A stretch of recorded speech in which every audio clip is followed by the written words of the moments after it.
Durante siglos, la cuestión de la comida fue más que una simple elección de paladar. Fue una expresión profunda de la alianza entre Dios y su pueblo. En el corazón de las instrucciones dadas a Israel, había mandamientos que iban mucho más allá de la moralidad o los rituales del templo. También incluían lo que podía o no podía consumirse. Las leyes alimentarias eran un símbolo vivo de distinción y santidad, separando al pueblo elegido de las prácticas paganas que dominaban las naciones vecinas.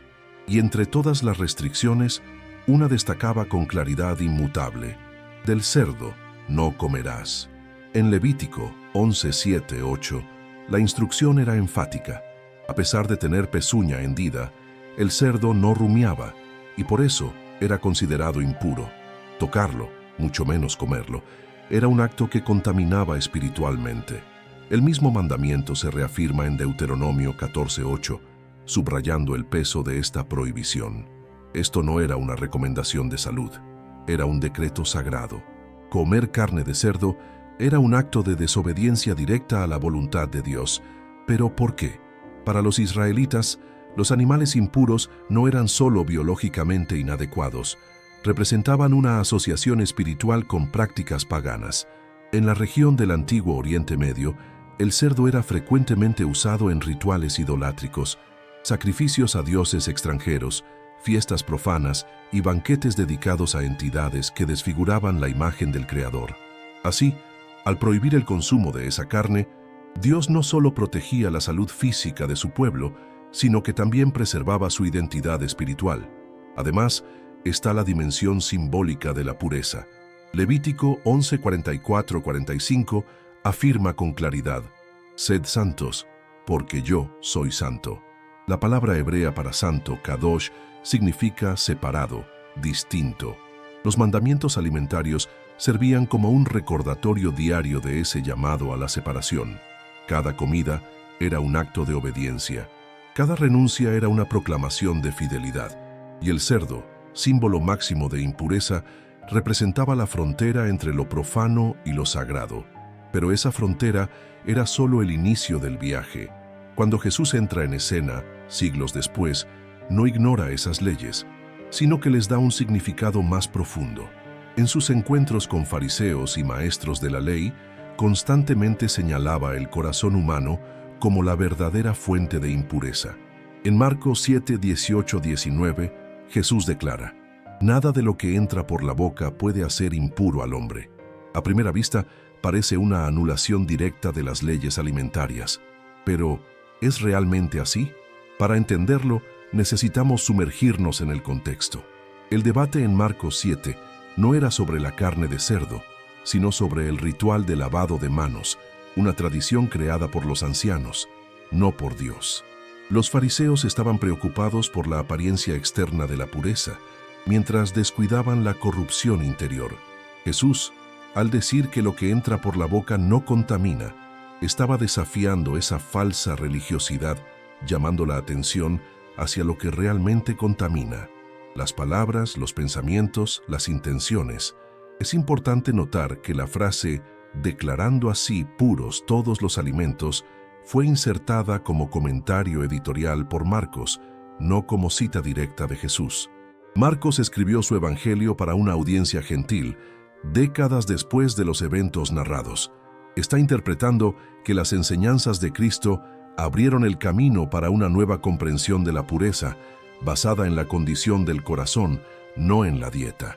Y esta transformación de entendimiento se profundiza aún más en Hechos capítulo 10. Pedro, el apóstol que caminó lado a lado con el Maestro, recibe una visión divina. Ve un lienzo descendiendo del cielo, conteniendo todo tipo de animales, incluidos los impuros. Una voz celestial dice: «Levántate, Pedro, mata y come». Pedro reacciona horrorizado: «Jamás he comido cosa alguna impura». Y la respuesta divina es clara: «No llames impuro lo que Dios ha purificado». Muchos interpretan esta visión como un permiso para comer cualquier tipo de carne, pero la propia interpretación de Pedro revela algo más profundo. En Hechos 10:28, al entrar en la casa de Cornelio, un gentil, dice: «Dios me ha mostrado que no debo llamar a nadie impuro o inmundo». La visión era una metáfora. No se trataba de animales, sino de personas. El mensaje era sobre inclusión, sobre la aceptación de los gentiles en la nueva familia de Dios, sin barreras étnicas o rituales.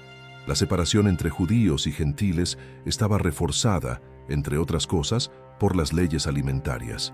Estas creaban una barrera cultural y espiritual. Pero en Cristo esa barrera se elimina. Efesios 2:14 afirma: Él es nuestra paz, quien de ambos hizo uno y destruyó la pared de separación. La misión de Jesús no era abolir la ley, sino cumplirla. Y al cumplirla, revela que los símbolos como el cerdo impuro apuntaban a realidades mayores, espirituales, eternas. Pero esta transición no fue simple ni automática. La iglesia primitiva tuvo que lidiar con tensiones reales sobre qué comer y cómo convivir. Y ahí entra Pablo. En sus cartas, aborda directamente estas cuestiones. En Romanos 14:14 dice: «Ninguna cosa es de sí misma impura, salvo para aquel que así la considera». Para Pablo, lo que importa no es el alimento en sí, sino la conciencia y la motivación detrás del acto de comer. Va más allá. En 1 Timoteo 4:3-5, advierte contra aquellos que prohíben el matrimonio y exigen la abstinencia de alimentos que Dios creó para que sean recibidos con acción de gracias. Aquí afirma que todo lo que Dios creó es bueno, siempre que se reciba con gratitud. Esto incluye alimentos antes prohibidos, como el cerdo. Sin embargo, Pablo no promueve una libertad irresponsable. En Romanos 14:21 escribe: «Es bueno no comer carne, ni beber vino, ni hacer ninguna otra cosa que haga tropezar a tu hermano». La libertad cristiana siempre está templada por el amor. Comer carne de cerdo puede ser una libertad, pero si eso escandaliza a otro hermano más débil en la fe, Pablo recomienda: renuncia. El objetivo no es el placer individual, sino la edificación mutua. Y esto nos lleva al principio supremo que guía todas estas discusiones. 1 Corintios 10:31. Por tanto, ya comáis, ya bebáis o hagáis cualquier otra cosa, hacedlo todo para la gloria de Dios. Con base en todo esto, podemos concluir que el tema de la comida, específicamente el consumo de carne de cerdo, es más que una simple elección alimentaria. Es una oportunidad para reflexionar sobre el corazón de nuestra fe. La historia de la dieta bíblica no es estática. Evoluciona a medida que Dios revela más de su plan de redención para la humanidad. De Moisés a Jesús, de Pedro a Pablo, el propósito divino no era atarnos a reglas alimentarias eternas, sino conducirnos a la santidad y a la comunión con Él, una comunión que trasciende lo que está en el plato. En el contexto de la nueva alianza, la pureza espiritual ya no está vinculada a la separación de alimentos, sino a la separación del pecado. Jesús lo enfatizó varias veces. En Mateo 23, 25, 26, denuncia a los fariseos por limpiar el exterior del vaso mientras el interior está lleno de codicia e impureza. La verdadera impureza viene de dentro, del alma, y eso es lo que Jesús vino a purificar. Además, necesitamos comprender la importancia cultural de la prohibición del cerdo en el Antiguo Testamento. Para los judíos, esa restricción se convirtió en uno de los pilares de su identidad nacional y espiritual. Al negarse a comer lo que comían los paganos, preservaban su alianza con Dios en medio de un mundo hostil.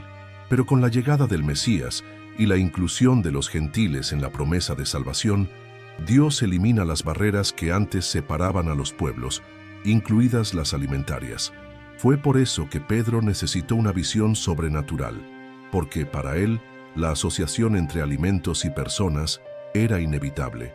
Si comer con gentiles significaba transgredir las leyes alimentarias, entonces mantener la alianza requería separación. Pero el Espíritu Santo estaba inaugurando un nuevo tiempo. Y para ello, Dios tuvo que romper los paradigmas que separaban, para construir puentes de reconciliación. En Gálatas 3:28 Pablo escribe: «No hay judío ni griego, esclavo ni libre, hombre ni mujer, porque todos sois uno en Cristo Jesús». Esto incluye también las prácticas culturales y dietéticas que antes definieron los límites de la comunión. En Cristo, lo que antes era impuro, ahora puede ser consagrado por la gracia, por la fe y por la gratitud. Esto nos lleva a una cuestión práctica. Si comer cerdo ya no es pecado, ¿significa que todos los cristianos deben comerlo? La respuesta es no necesariamente. Pablo nos enseña que aunque todas las cosas son lícitas, no todas convienen. 1 Corintios 10:23. Hay creyentes que por conciencia, cultura o convicción personal deciden no consumir ciertos alimentos, y eso debe ser respetado. Romanos 14:3 nos recuerda: el que come, no desprecie al que no come, y el que no come, no juzgue al que come, porque Dios lo ha aceptado. El enfoque de la fe cristiana no es la uniformidad de hábitos, sino la unidad de propósito. Estamos llamados a vivir no basados en reglas externas, sino según los principios internos del amor, la libertad y la edificación mutua. Otro punto importante es no transformar la libertad en una piedra de tropiezo. Si alguien en tu comunidad tiene fuertes convicciones contra el consumo de cerdo y tú insistes en comer frente a esa persona con una actitud provocadora, estás pecando, porque estás usando tu libertad para herir la conciencia del otro. La libertad cristiana es sierva del amor, no del egoísmo. Por otro lado, si alguien intenta imponer leyes dietéticas como condición de salvación o santificación, esa persona está distorsionando el Evangelio.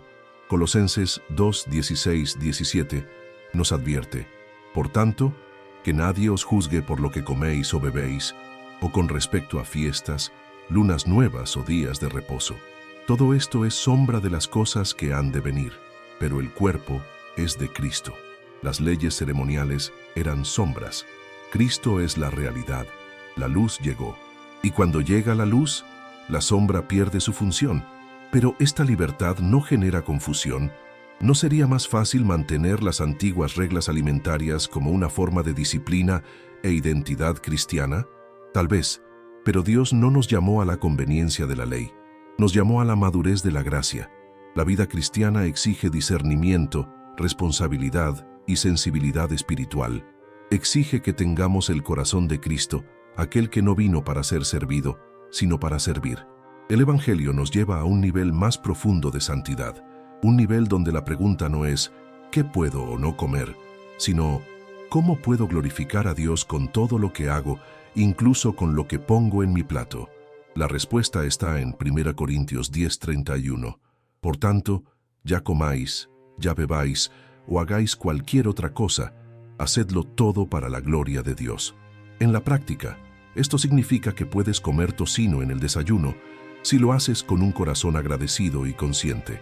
Significa que puedes rechazar la carne de cerdo por amor a tu cultura, tu salud o tu conciencia, y eso también glorifica a Dios. El centro de la cuestión no está en el alimento, sino en la motivación. La dieta no define nuestra santidad. Lo que define es nuestra sumisión a Cristo. Cuando Él es el Señor de nuestro corazón, también se convierte en el Señor de nuestras elecciones diarias, incluido lo que ponemos en la mesa. Jesús dijo: la boca habla de lo que está lleno el corazón. Y yo añadiría, la mesa también refleja lo que hay en el corazón. A lo largo de la historia, muchos intentaron transformar la fe cristiana en una nueva lista de reglas: qué vestir, qué comer, a dónde ir. Pero la propuesta de Jesús no es la sustitución de la Torá por otro código de conducta. Es la transformación interior que nos lleva a vivir en amor, libertad y verdad. Es eso lo que nos hace verdaderamente puros.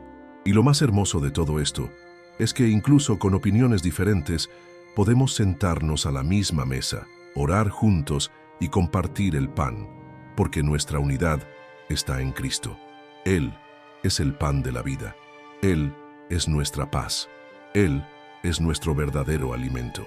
Por lo tanto, si aún guardas las leyes alimentarias como expresión de reverencia, hazlo con fe y alegría.